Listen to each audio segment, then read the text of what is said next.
team, and welcome back to the Best of Five podcast.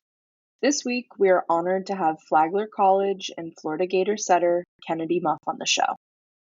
Listen to hear Kennedy's unique story, learn some valuable lessons, and get to know this special individual. Her resilience, leadership, and positive attitude are so inspiring. Why is volleyball the best? Because it's the best of five. Let's dive in.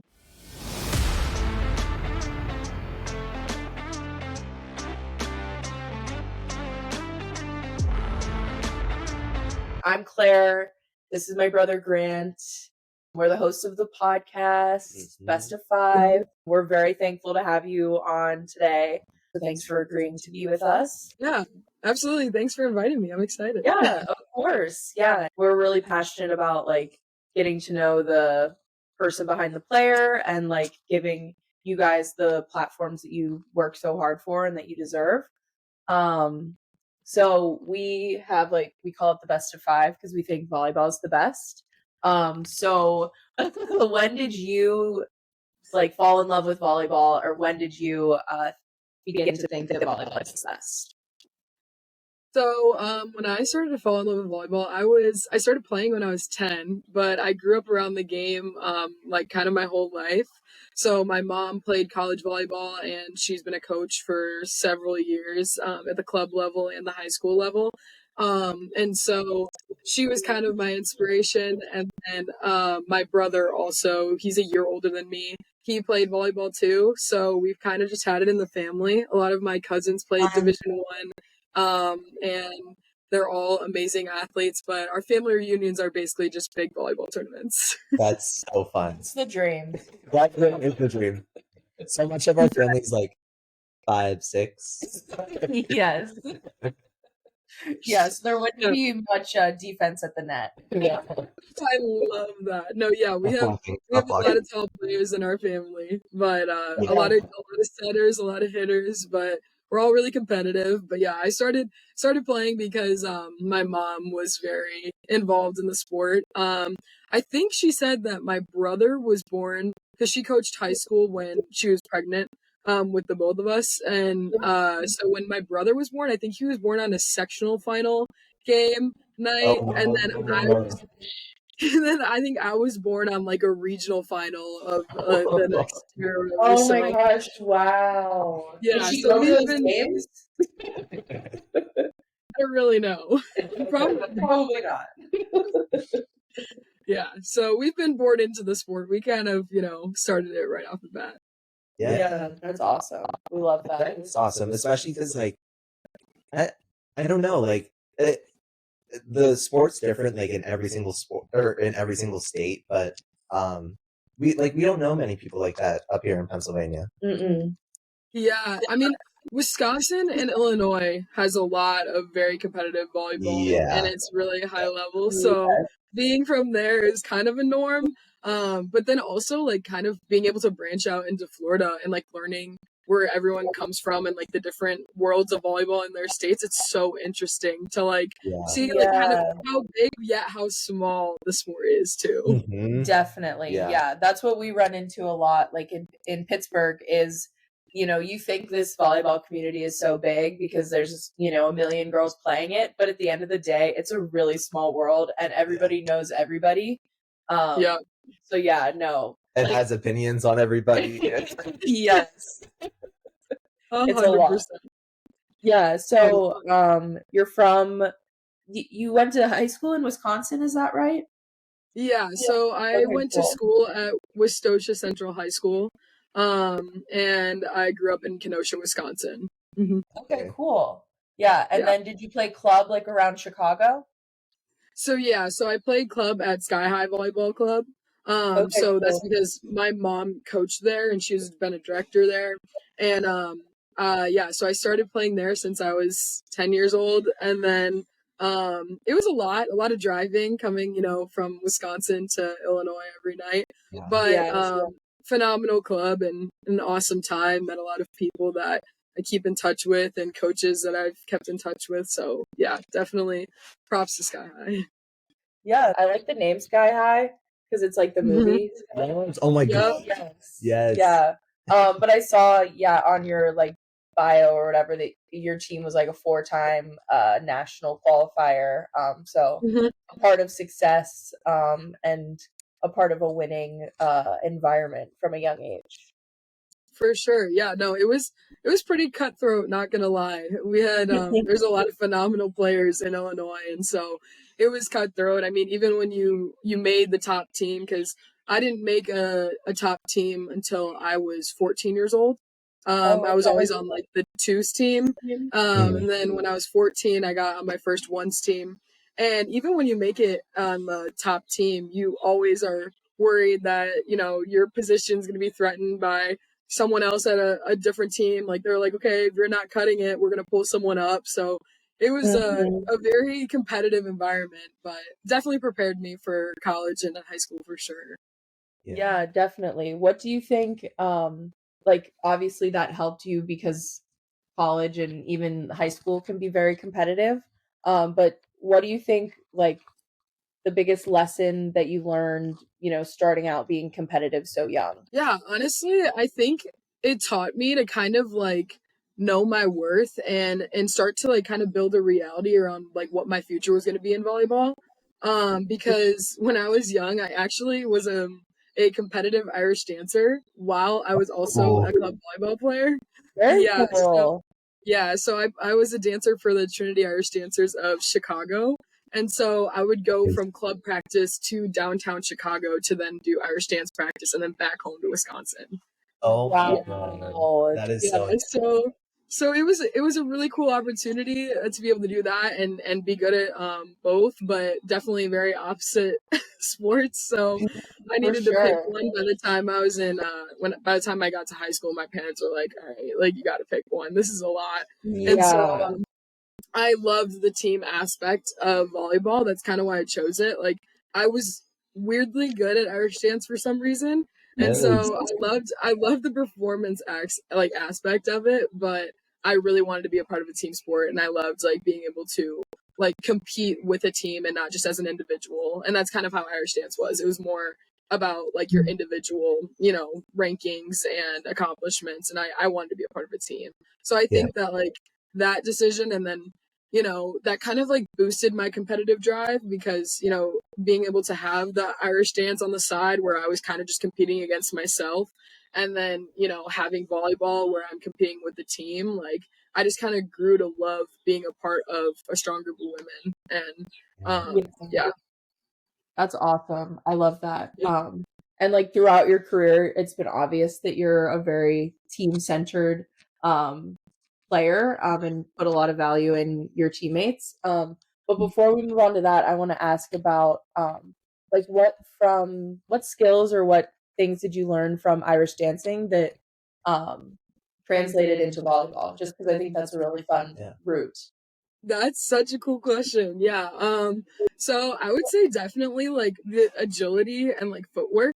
Because when I was like obviously being a setter, like you have to have good footwork and fast feet. So I definitely think that I had a little bit of an advantage at a young age being able to cross train like that because obviously very, very different things again, but being able to like be fast in learning like footwork, like especially even if it was like for blocking or transition, like I looked at things as if it was like a dance that I was learning. So I was kind of able to like acclimate really easily and kind of understand that footwork and that speed. I know for a little while I was probably kind of goofy footed when I was younger and not growing into myself. The cross training, they're probably like, my coaches were like, why are you doing that with your feet? But, right, exactly. And you're like, this is how I can jump high. Yeah. No, literally. Yeah, it's the only way I know how to do it. No, right. I definitely think the footwork and the speed of my feet and like the flexibility and stuff helped me, throughout that journey to kind of like transition into fully being a volleyball player. Yeah, for sure. That's awesome. And like volleyball's like rhythmic too. Yes. Like there's a rhythm to volleyball. For sure. That's so cool to have that crossover. Yeah, and I think it's really important to have body awareness at a young age whenever you're, learning a sport, because I started out doing gymnastics and I credit a lot of that to my like athletic ability, because I learned early on how, like, if I move my body in a certain way, I'll get a good result. You know what I mean? So just, learning that. I just think it's very interesting. That's really cool. Yeah. Am I wrong, or did our friend Mo? Yes. Okay. Did she do like Irish dancing? Yes. So one of my best friends and roommate from college, from junior college, is an Irish dancer turned center. Crazy. No way. Yes. Yeah. No. So oh, seriously. I'll have to get you guys together or something, because like she'll like break out Irish dancing at a party and then like go and destroy, teams on the court and just block like no other and dish the ball. Yeah. Irish dancing is the best party trick to have. Best party. Yes. People go wild for it. It's awesome. That's so funny. That's awesome. Yeah. Yeah, no, that's really cool. So we can move on a little bit to your volleyball career. So you had a pretty esteemed high school career. You were a 4-year starter, contributed a lot to the team. So how did that help you make your way to Flagler College? Flagler, yeah. Okay. It kind of trips me up saying that. Totally understandable. Everyone does it. So how did your high school career help you get to Flagler? Yeah, no. So I had a really competitive high school volleyball career. We made it to the sectional final like each year, and it was a really awesome environment to be around, a great group of girls. Our volleyball team was really, really well known at our high school. Our volleyball matches were like some of our biggest like games, like our student sections and everything were amazing, and it was such an amazing environment to be in, like in high school. Like the gym would be filled for volleyball matches for both like men's and women's volleyball, and being able to like have friends and support on both sides was really cool too. And so then I basically like had a kind of a hard time in high school. I blew out my knee my senior year of high school, and then when I was going into my junior year of high school, I actually had a really bad appendicitis accident. So my appendix ruptured. Yeah, it was really bad. I was at a club practice and I had like these terrible, terrible cramps in my stomach, and I was like, what is happening? And then I was like, guys, like I really think I need to go to the hospital. And like, as an athlete, like, usually if you're feeling something, you just kind of brush it off because you think it's nothing, and you're trying to continue. Yeah. So you play through it. Yeah, I was down really bad, and my appendix, they had scanned me and they're like, it's about to rupture. We need to rush her into emergency surgery. But the issue was that the hospital that I was at had a surgeon that wasn't available to be able to do the surgery. So they were going to flight me to a different hospital. They're going to flight for life me to Milwaukee Children's. But then, and it was like a 15-minute flight. But they told me that on the flight, it would be worse because they wouldn't have everything to keep me stable if it had ruptured during that time period. Oh my gosh. So they kept me at the hospital, and then I had the surgery the next day. My appendix ruptured that night. Didn't think I was going to make it through the night. The doctors were kind of telling my family to just be aware that I might not make it through the night. Oh my gosh. Yeah, my body was in complete shock and my organs were failing. Like it was a really, really tragic situation. But luckily got out of that. I was in the hospital for about a month. Couldn't really eat anything for about 2 weeks. I had to learn everything. Like my organs had to completely heal. I was at a volleyball for about 3 months. I lost 35 pounds. I think I was under 100 pounds at that time. Oh yeah. Surgery. So I was super, super weak. But I had committed to Flagler right before my appendix had ruptured. So I was really stressed out. I was like, I feel like I'm going to lose my scholarship. I'm not going to be able to play again. It was a whirlwind of emotions. But my coach, Matt Affolder at Flagler, he was so supportive of me. He was like, you're a warrior. You're going to get through this. We're going to be here for you along the way. And he was like, I am banking on you, coming here. And and everything's going to be okay. Yeah. So that happened, recovered from that. And then year and a half later, I blew out my ACL 5 months before my first collegiate match at Flagler. And so yeah, it was a difficult time, but then I told my physical therapist, I was like, I am not going to miss my first collegiate match. Like, I am going to recover this knee in time. Like, I want to play my first collegiate match. Like, that is my goal. So the surgeon told me it was going to be like 8 to 12 months recovery. And I was like, no, I'm doing it in 5. So I did it. I got cleared a week before my first college match, and then was freshman of the year that season at Flagler, won a conference championship with my team. It was awesome. So definitely had a lot of adversity that I faced the last couple of years in high school that helped prepare me to just kind of like go through the mental, struggles of facing injury before getting into college. So yeah. Yeah. Wow. That was a roller coaster. That was a roller coaster. Yeah. I can't imagine what it was like actually going through that. Yes. Yeah, it was a rough go. Yeah, But very sorry. weird.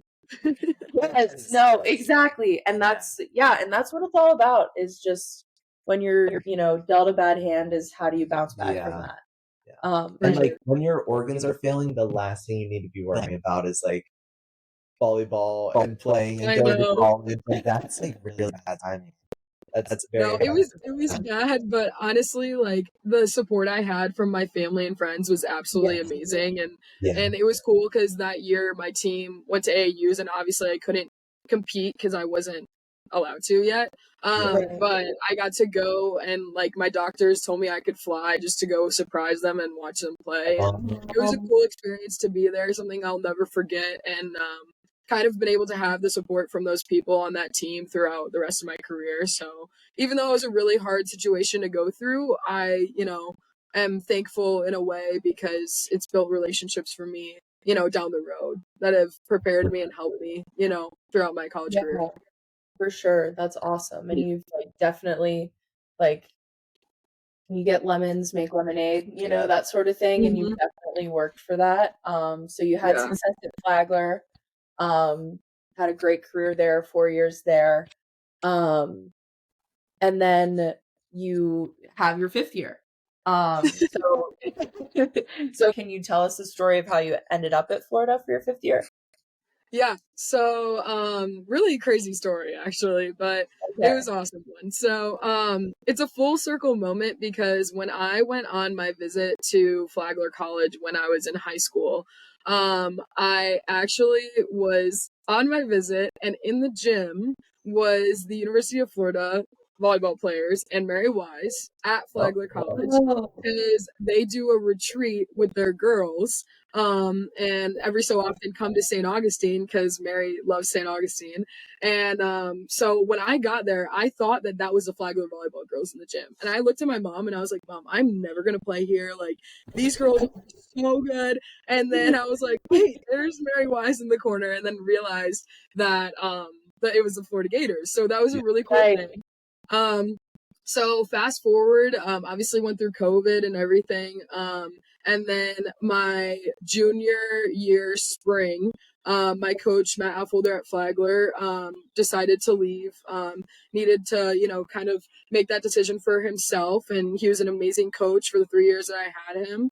And then we kind of started a hiring process at Flagler that all of us girls were involved with and in, which was really cool. The admin wanted us, because they knew we were a really successful program, they wanted us to be involved and have someone that fit our needs.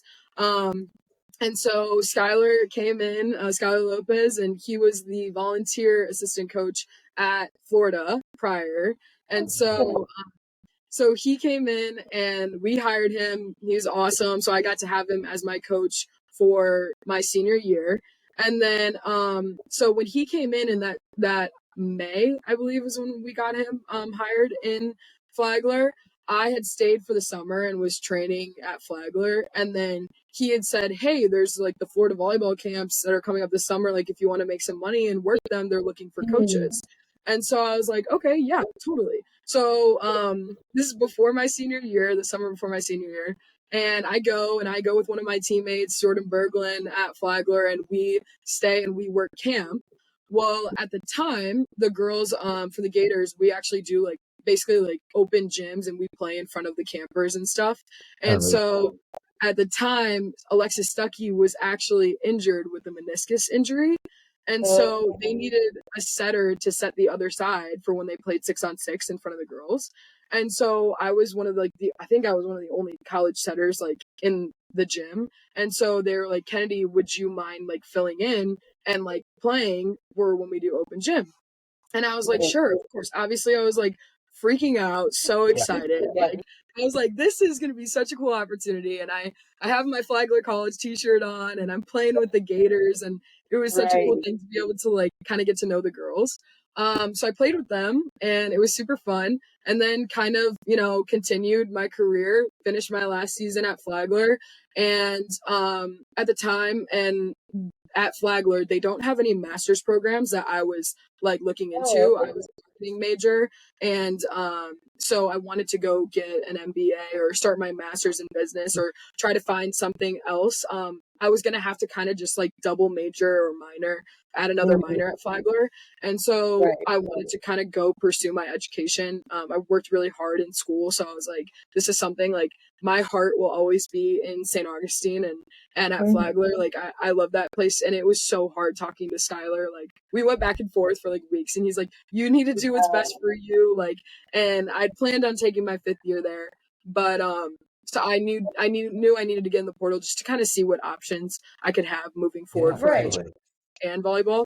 So got in the portal and I got some amazing opportunities, talked to some amazing coaches at different schools, and didn't think that I would have some of the conversations that I did. So it was really cool to like kind of see that I was wanted in other programs. And then in December I you know, go home and I'm at home with my family for break, and I get a text from Mary, and she had my phone number from camp as a coach, and she said, hey Muff, like, do you think we could get on a phone call soon? And I was like, oh sure, absolutely. And I am telling you guys, I swore I thought that she was gonna ask me just to like work camp again. Like she was like gonna ask me to do summer camp like next season or whatever. And so I was like, yeah, absolutely. And I told my mom and dad, I was like, hey, I think Mary's gonna ask me to work camp again. Like they're like, oh, so cool. Like text from Marywise. And then she calls me. I get on the phone and she's like, hey, so like you know, we're talking, we're like catching up and everything. She's like, so I see you're in the transfer portal. And I was like, yeah, just trying to, you know, see something for my 5th year. And she's like, how'd you like to be a Gator? And I was like, and I actually had to mute the phone because I was like freaking out. I like immediately started like tearing up. I was like, oh my gosh, like this is so crazy. So I muted the phone and she was like, hello. And then I answered. I was like, I did not expect you to say that, but like absolutely I would want to be a Gator. Like this is so crazy. Like Marywise is a legend. She's done so much for not only volleyball but like women's sports in general. Like she's someone that my mom has educated me on since I was little, and I just was like, wow, this is such a crazy opportunity. So I was like, absolutely, like 100 times yes. Like, and she was like, you know, we don't know where you would lie. Like, you'd obviously like come in as a backup, and we just want you to be a part of our team. We love your leadership, we love your culture and your attitude. And she was like, she had always said, she was like, you're my favorite setter, Division II. So like, even Marywise saying that, I was like, wow, this is so. So then we solidified it, and I committed, and then started my last year here at Florida. And it was one to remember for sure. No, that's amazing. That's literally a dream come true. Yeah, honestly. Yeah, and that's so amazing how it worked out, you know, just like maintaining connections and getting to know the right people, and just being in the working really hard, but then also just being at the right place at the right time. For sure. Absolutely. No, and I give credit to Skylar, because if I hadn't gone to that camp and, you know, been a part of that, like who knows what would have happened. So yeah. Right. Yeah, and that's so amazing you had the support from your coach to pursue other opportunities, you know, because not everyone has that or, is able to do that. Yeah. So yeah, that's really awesome. Yeah. So you move into Florida. Did you so you started grad school there? And Yeah, so I did a graduate certificate. It was kind of okay, like the cool. only thing I could do, like with the time period that I had graduating in December. So Right. decided to do a graduate certificate. So it was a cool Okay, opportunity. yeah, But yeah, that's awesome. I moved to Gainesville 4 days after my graduation at Flagler. Wow. Okay, yeah, so really no time to Yeah. readjust, and then you were back in the gym at Florida. How was that transition from playing at Flagler to playing with the Gators? It was amazing. Like honestly, like in the summer it was so cool to like be here and train and work with all the girls and kind of like form relationships with them and get to know the program and the expectations, and it was a really cool environment to be around and learn, prior to going into the fall. But no, it was obviously a big transition. I think, but the girls and the mentality and our competitiveness, like with this group that we had in the 23 season, is just amazing. And we've kept these friendships for so long, and I think they'll remain for such a long time. So it was a really cool group to be a part of, for sure. Yeah, that's amazing. So at the beginning of the season, like your role was, to be sort of the backup setter, Mm-hmm. and do fulfill whatever role they needed you to. And then it was like the end of like non-conference play. Yeah. You were kind of thrown into the fire because of the Alexis Stuckey injury. Yeah. So can you talk a little bit about your transition from the different roles that you were playing on the team? Yeah, absolutely. No, I mean, obviously right off the bat, my heart dropped for Stuckey because I had already been through that same injury that she Right. is recovering from. And so I obviously will always have a soft place in my heart. And it just sucks to see someone that's so phenomenal and so talented go down like that. And, it's not anything at all. It's just not deserving and not fair. But being able to go into that situation was a lot. The Wisconsin match was like such a huge deal for me, specifically because my family, obviously growing up, Right. and we've been Badger fans our whole life, and I've known Kelly Sheffield for years, and he's seen me grow up at his Wisconsin Badger volleyball camps. Like Yeah. I've always, kind of been going to those. So and that was a really cool moment just to even be playing in the O-Dome against the Badgers. Like I would have Right. never even thought I was ever going to be in that moment ever with playing Wisconsin across the net. Like it was just, that itself was just an amazing experience to be able to be a part of, whether it was a backup or on the court.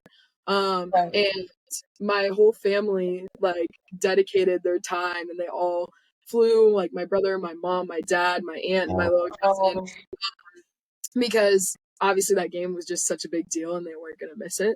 Right.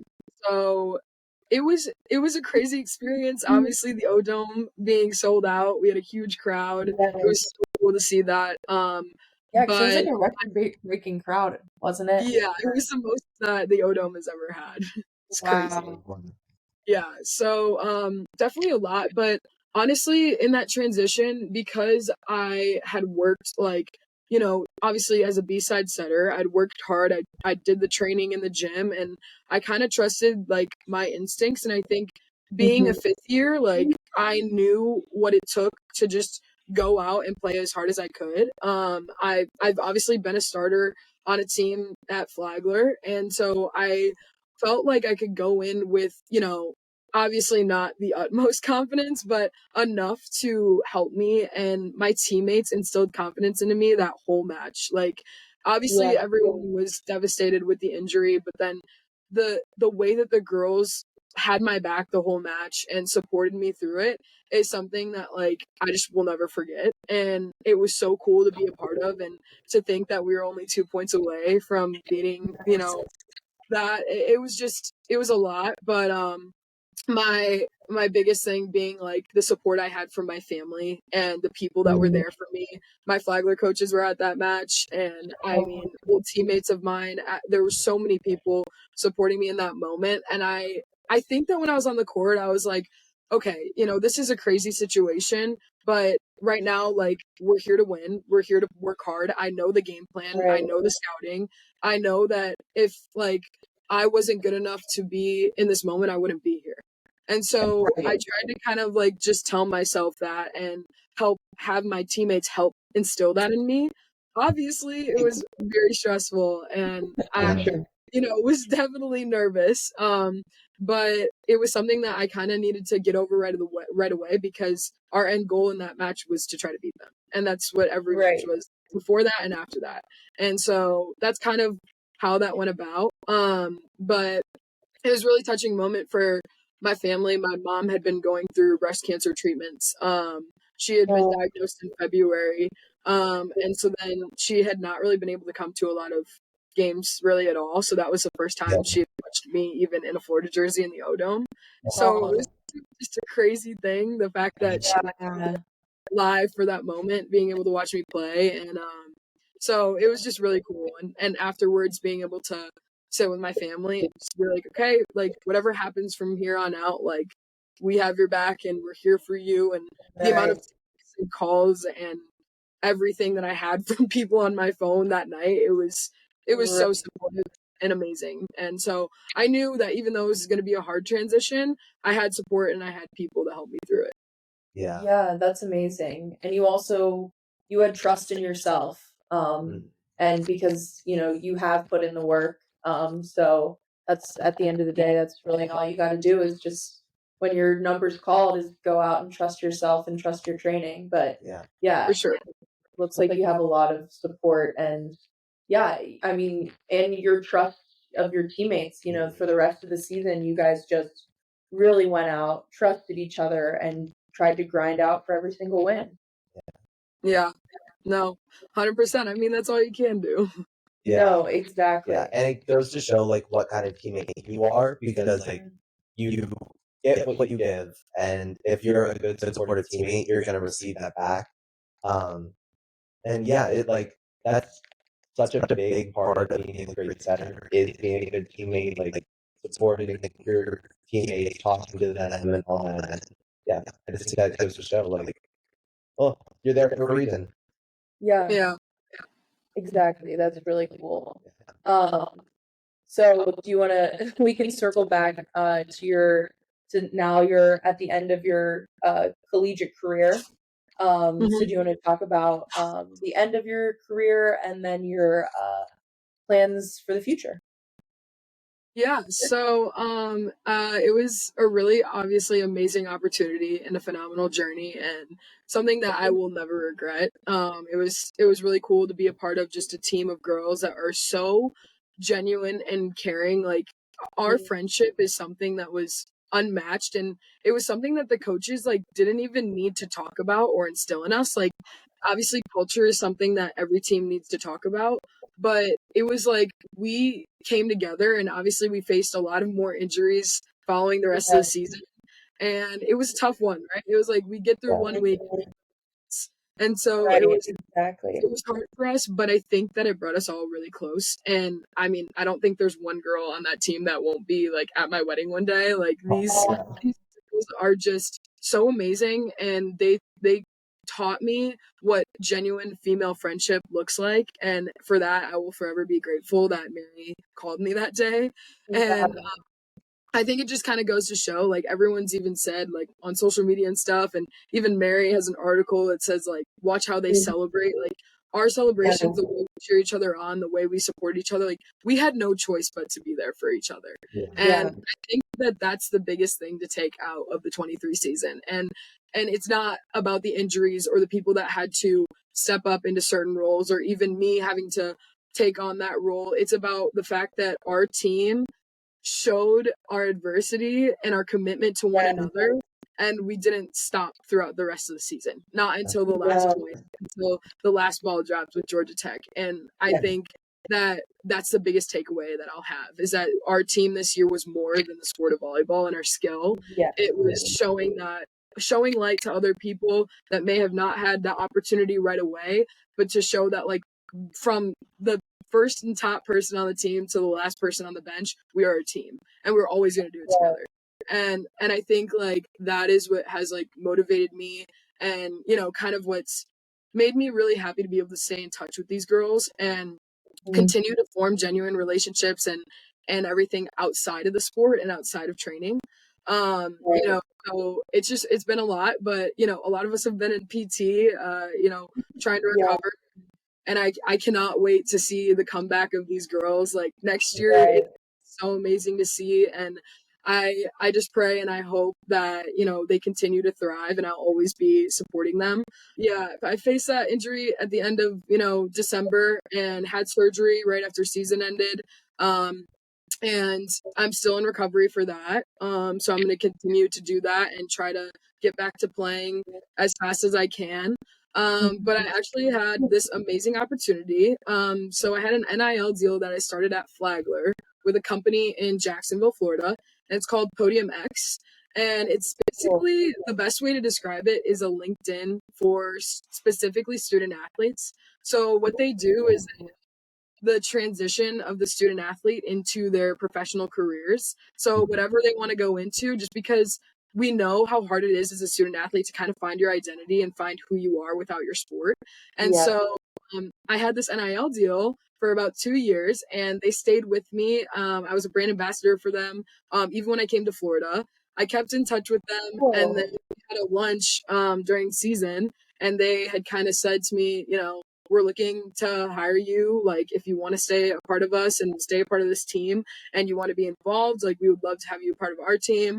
And so I actually took that position. So now I am a partnerships coordinator for podiumx. So I promote the site to athletes and administrators across the country to stay involved in sports and continue to help student athletes on their journey outside of athletics, but also to thrive in their professional careers. And so I'm doing that now. I'm super stoked and excited to be a part of it. I've been in the job. I started on January 15th, so like right after I graduated.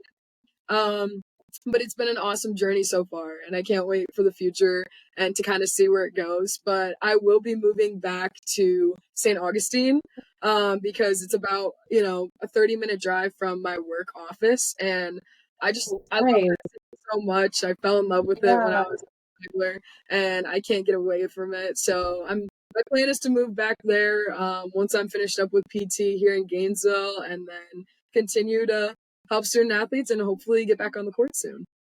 Yeah, that's so awesome. It's really awesome. I love that. Yes. Yeah, because like I know firsthand it can be like so hard to try to find yourself after your sport. And like the job search and the job market is so scary and daunting. That it's so amazing that you're providing student athletes with these resources. Yeah, and like you don't have to.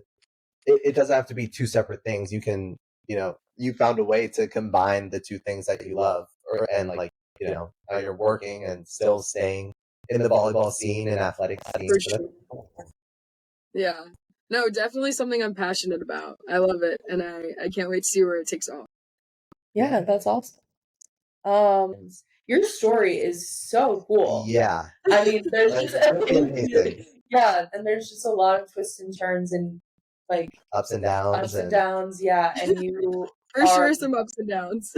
Yeah, but I mean, like your perseverance and team spirit is just unmatched. Honestly, Absolutely. Thank you. I appreciate that.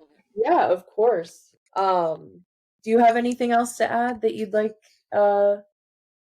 anyone to know? Honestly, the only thing that I do want to add, just because I feel like you guys are doing such an amazing thing, like being able to highlight the sport of volleyball, and obviously like watching the sport grow over the last few years has been so phenomenal. And like even the implementation now of the pro leagues in the US is going to be such a big game changer to so many student athletes. And I think that it's so amazing that you guys are taking the time to do this. So like I admire that so much.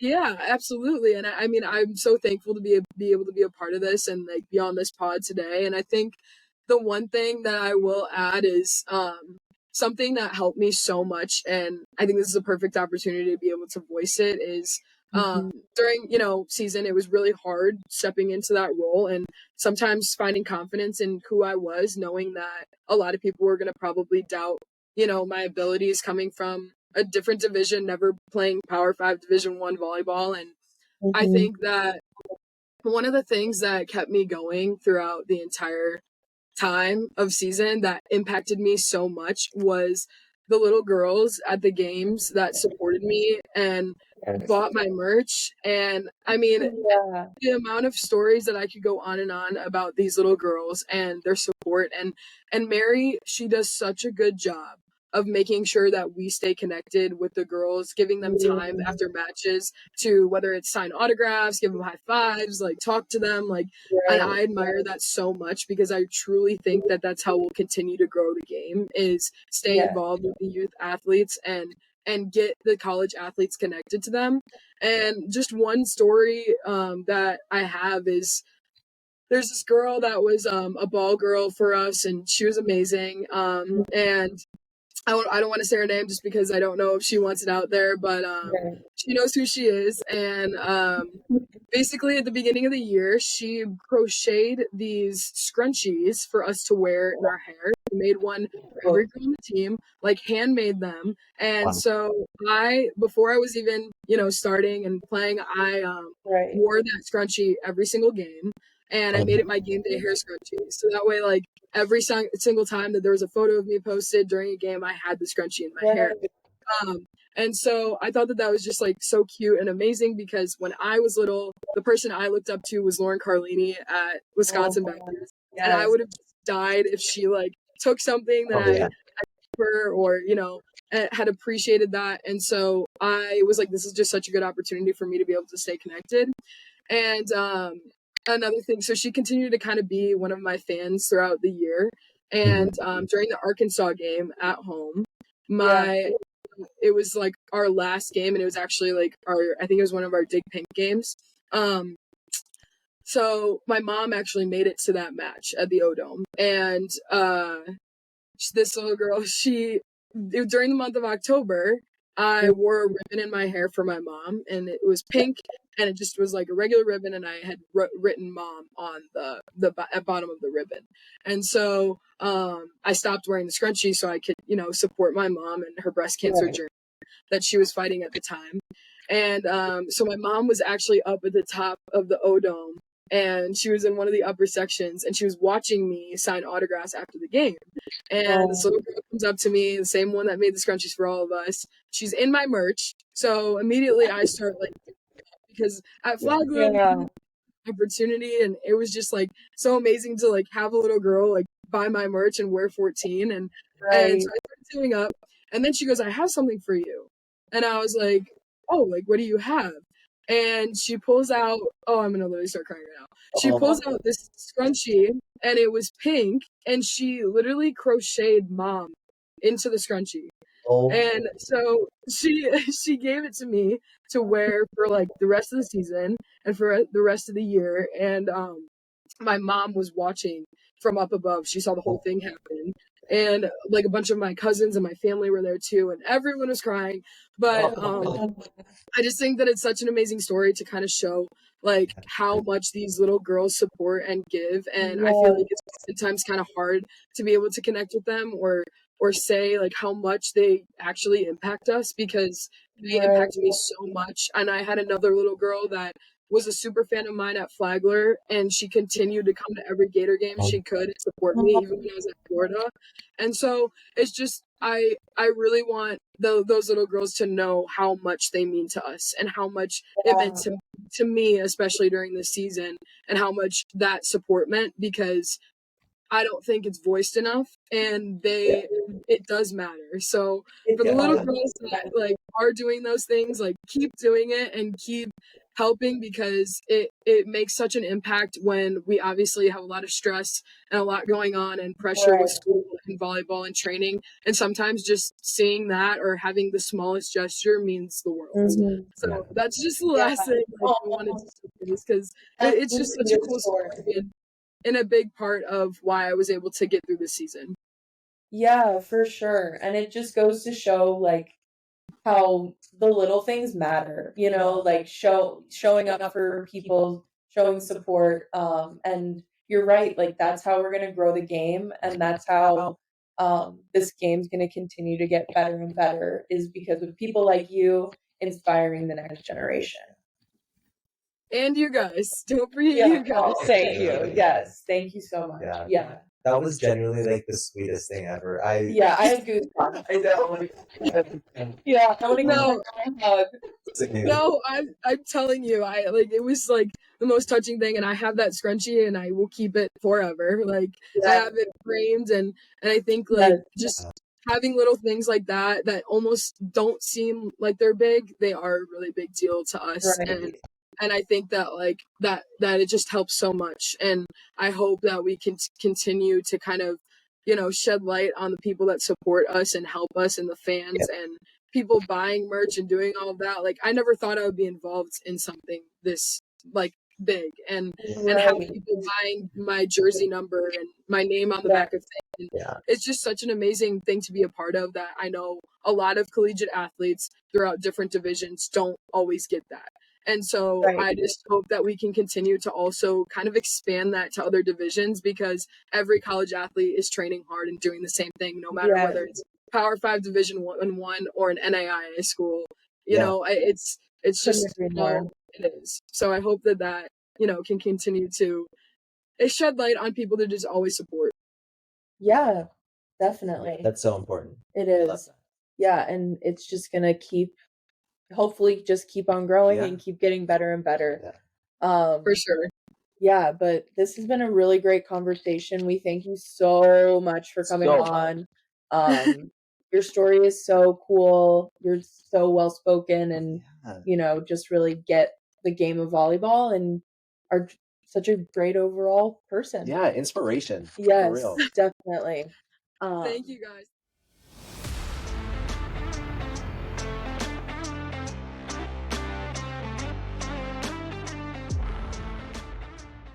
Thanks for listening to episode 14, Kennedy Muff. We can't thank Kennedy enough for coming on the pod and sharing her story. We hope it impacted you just like it impacted us. Tune in next week for another interview with an NCAA volleyball superstar. Please remember to like, subscribe, and follow the Best of 5 podcast wherever you get your podcasts. Why is volleyball the best? Because it's the best of 5.